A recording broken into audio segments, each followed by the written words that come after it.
Yang pertama Allah katakan dalam Al-Quran, dalam surah Al-Mu'minun 99 dan 100, hatta idza jaa ahadahumul maut qala rabbirji'uni la'alli a'malu salihan fima tarak kalla innaha kalimatun huwa qailuha wa min waraihim barzakhun ila yaumi yub'atsun. Ketika datang kepada mereka kematian, maka orang-orang yang penuh dengan dosa akan menyesali kematiannya dan mengatakan, ya Rabb, kembalikan akulah ke dunia, katanya, supaya aku bisa beramal saleh. Menyesal dia. Sebelum mati kemana aja? Kenapa setelah mati dia mengatakan Rabbirji'uni, ya Allah kembalikan aku ke dunia? Mungkin mustahil. Orang mati hidup lagi itu mustahil. Dan jangan percaya juga hantu-hantu yang gentayangan itu jelmaan daripada orang mati. Islam mengajarkan orang mati tidak mungkin gentayangan. Yang gentayangan itu setannya, jin korinnya. Orangnya tidak mungkin kembali ke dunia. Kalau dia mendapatkan nikmat, ngapain gentayangan? Bagus dia mendapatkan nikmat dalam kuburan. Kalau dia mendapatkan azab, sibuk disiksa, ngapain gentayangan? Ditarik lagi malaikat, kau mau kemana, katanya, waktumu disiksa. Nggak ada orang mati jadi hantu. Itu kan akidahnya orang-orang luar, bukan orang Islam. Islam meyakini adanya hantu itulah jin. Bisa saja jin korinnya yang kemudian terbang ke sana kemari. Tapi yang jelas bahwa kematian orang yang berdosa, maka akan dipersulit kematiannya. Sampai dalam hadis Bara bin Azib itu, kematian orang kafir, orang fajir itu seperti apa?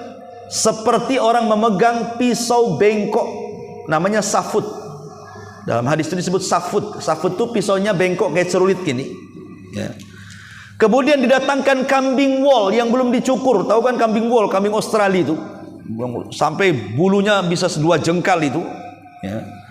Kemudian pisau yang bengkok itu dimasukkan ke dalam bulu-bulu wol, kemudian disiram, kemudian lengket dengan pisau, kemudian pisau ditarik dengan paksa. Kira-kira bulu-bulu kambing wol nggak pretel tuh, pasti akan runtuh, akan rontok dengan pisau-pisau yang berbentuk celurit itu. Itulah kematian seorang kafir, fajir, fasik yang banyak dosanya. Jadi kematiannya membawa sakit yang tidak ada yang tahu kecuali Allah rasa sakitnya. Rasanya persendian tulang ini remek dan rapuh semuanya. Dan dia akan menjerit-menjerit kepada siapa? Minta pertolongan kepada siapa? Siapa yang bisa melawan malakul maut? Satu malaikat tidak bisa dikalahkan. Walaupun satu dunia manusia berkumpul, walaupun satu dunia jinnya berkumpul, kemudian berkoalisi itu jin dan manusia melawan malaikat maut, tidak akan bisa. Satu-satunya malaikat yang tidak bisa dilawan itu malakul maut. Siapa yang bisa melawan malakul maut? Tidak bisa. Pakai apa ngelawannya? Sampai ada seorang raja dikisahkan, raja ini sangat sombong sekali, congkak, sombong, merasa raja gitu. Berjalan dengan anak buahnya di belakang, tiba-tiba di tengah jalan dihadang orang. Rupanya orang itu jelmaan malakul maut, dan mengatakan, hei raja, turun kamu. Ya, kata sang raja, siapa kamu? Dengan sombongnya dia mengatakan, siapa kamu? Kenapa kau halangi jalan? Maka dia mengatakan, saya malakul maut. Langsung menggigir raja itu, dan seketika itu dia mati, dicabut nyawanya. Sama dengan kisahnya Nabi Sulaiman ketika ngobrol dengan menterinya dalam sebuah ruangan. Tiba-tiba pintunya diketuk. Setelah dibuka, rupanya orang yang menakutkan menatap sang menteri tadi.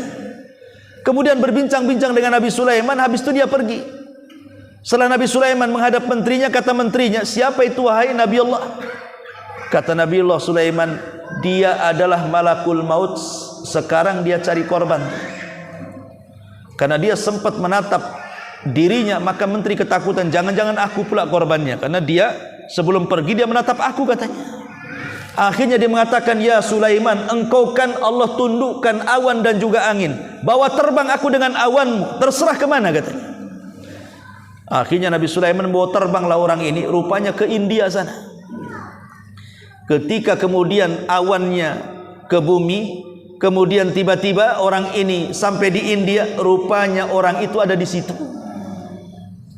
Itulah kematian, ainama takunu yudrikumul mautu walau kuntum fi burujin musayyadah. Dimanapun kau berada, kata Allah, kematian itu pasti mengejarkan kamu walaupun kau di balik dinding yang sangat kokoh sekalipun. Kematian bisa menembus. Kematian itu bisa menembus. Dari sini kita tahu ma'asyiral muslimin bahwa kematian orang-orang fasik, fajir, kafir, maka kematian mereka akan sulit. Yang kedua, himpitan kuburannya juga akan dipersulit, akan merontokkan seluruh tulang dan persendiannya. Bahkan akan dipersulit jawaban-jawaban ketika ditanya siapa Rabbmu, siapa nabimu, dan apa agamamu. Bahkan Allah akan mencela dia dan mengatakan angkadzaba abdi, hambaku telah dusta, karena dia salah dalam jawaban. Bahkan bukan sorga yang dibukakan, pintu neraka dibukakan, diarahkan ke kuburannya. Jadi pintu neraka itu diarahkan ke kuburannya, kemudian panasnya api neraka dihantarkan ke dalam kuburannya lagi. So, bayangkan kayak di open kita dalam kuburan itu. Bukan hanya itu, dipakaikan pakaian dari neraka, itu belum masuk neraka. Sudah dipakaikan pakaian neraka, dihembuskan api neraka ke dalam kuburannya. Kemudian didatangi manusia yang paling buruk, yang menakutkan, jelmaan dari perbuatan dosanya. Dan dia tidak diberikan kesempatan untuk tidur seperti seorang mukmin, tidurnya seperti pengantin baru. Ini tidak ada kesempatan untuk tidur istirahat bagi dia. Karena dia akan terus mendapatkan siksa kubur sampai kiamat dibangkitkan. Bahkan dia merasa tersiksa dan menyesal.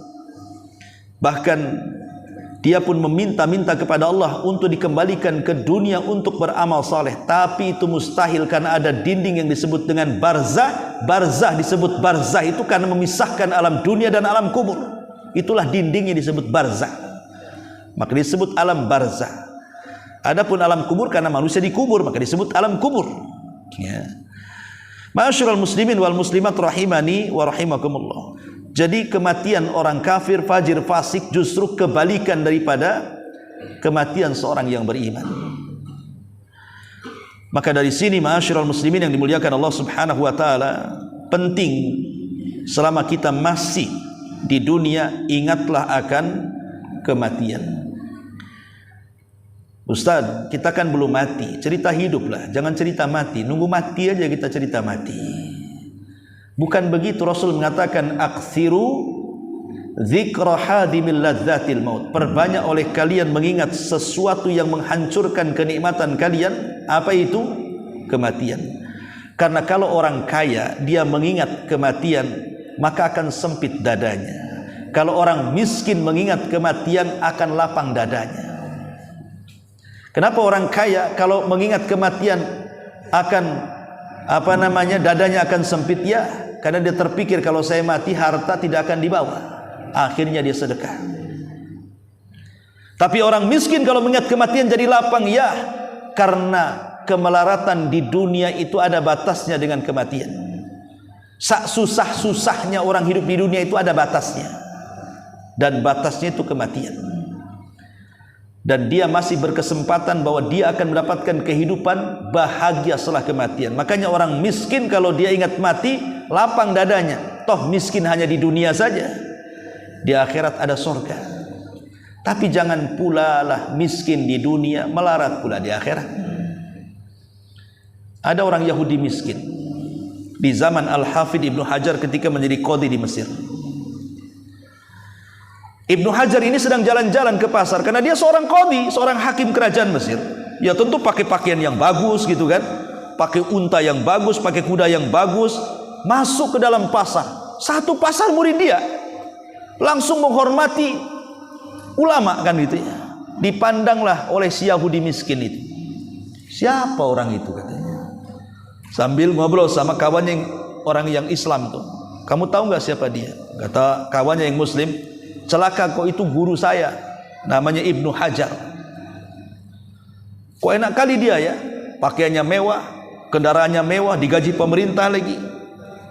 Akhirnya Yahudi miskin kere ini mengatakan kepada seorang Muslim kawannya, bisa nggak kau pertemukan aku dengan dia?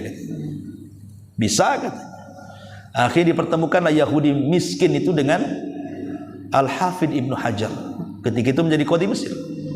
Terjadi dialog di situ. Kata Yahudi miskin, wahai imam, boleh nggak saya bertanya? Kata Al-Hafidh Ibnu Hajar, boleh-boleh saja. Kata Yahudi miskin mengatakan, bukankah dalam agamamu saya pernah mendengar Rasulmu mengatakan ad-dunya sijnul mu'min wa jannatul kafir. Dunia ini penjara bagi orang yang beriman, surga bagi orang kafir. Apa enggak terbalik katanya? Di mataku aku ini kafir karena Yahudi. Kau bilang nabimu bahwa dunia ini surga bagi orang kafir. Mana ada surga bagi orang kafir? Aku ini hidupnya belangsak, gak ada surga-surganya katanya. Tapi engkau seorang mukmin yang dikatakan penjara bagi orang mukmin, mana kau di penjara? Kau enak, kau bajunya bagus, kendaraanmu bagus, digaji pemerintah, kau dihormati orang, mana ada penjara bagimu katanya. Apa jawaban Al-Hafidh Ibnu Hajar kepada Yahudi kere ini? Kata Al-Hafidh Ibnu Hajar, hei Yahudi, aku walaupun seperti ini, bajuku bagus, digaji pemerintah, kendaraanku bagus, aku masih terpenjara dengan kewajiban-kewajiban Allah. Aku belum bisa merdeka. Aku masih harus tetap sholat, tetap puasa, tetap zakat, tetap haji, tetap melakukan ibadah. Mana ada aku istirahat? Sekaya apapun orang harus sholat. Seenak apapun orang tidak boleh meninggalkan kewajiban. Makanya saya masih terpenjara. Tapi engkau wahai Yahudi masih untung kau di dunia. Kalau kau mati masuk neraka, maka neraka lebih buruk daripada kondisimu di dunia. Maka dunia itu masih surga untukmu katanya. Kan enak jawabannya tuh. Ya. Ma'asyiral muslimin yang dimuliakan Allah Subhanahu wa taala. Intinya bahwa ingat kematian itu supaya kita lebih dekat dengan Allah Subhanahu wa taala dan tidak terlupakan dengan dunia. Makanya dijelaskan oleh sebagian para ulama bahwa hadis Bara bin Azib radhiyallahu an yang menjelaskan tentang bagaimana perihal mulai dari dia mati sampai masuk alam kuburan itu menjadi ibrah dan pelajaran bahwa setiap ucapan kita, setiap perbuatan kita itu ada pertanggungjawabannya, dan itu dimulai dari alam barzah. Kalau kita bisa selamat di alam ini, maka akan selamat setelahnya. Tapi kalau kita tidak selamat di alam ini, jangan harap alam setelahnya lebih ringan, justru lebih berat daripada alam barzah. Karena itu baru muqaddimah. Hakikatnya ada di neraka sana. Kalau dia mendapatkan azab kubur, naudzubillah, summa naudzubillah. Wallahu a'lam bishawab. Sudah jam 8. Ya, ada tanya jawab silakan. Kalau nggak ada kita tutup. Ya, nampaknya sudah mengantuk. Kita tutup saja.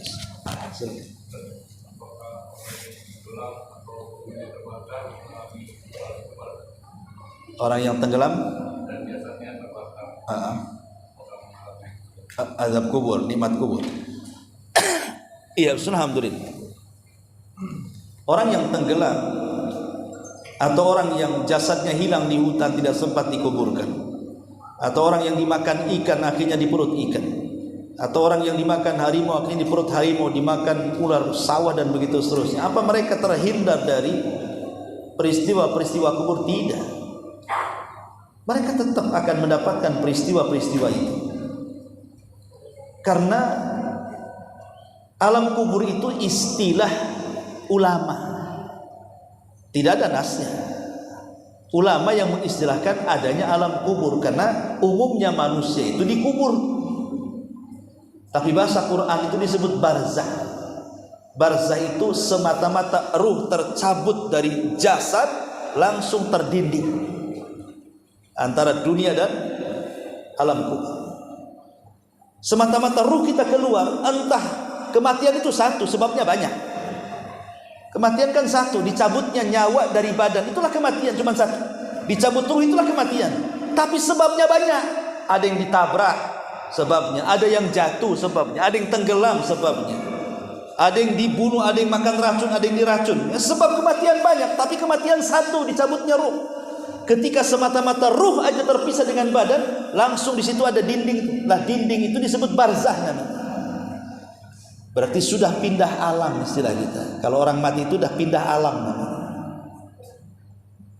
Makanya kalau ada orang begap-begap, hati-hati kamu pindah alam katanya.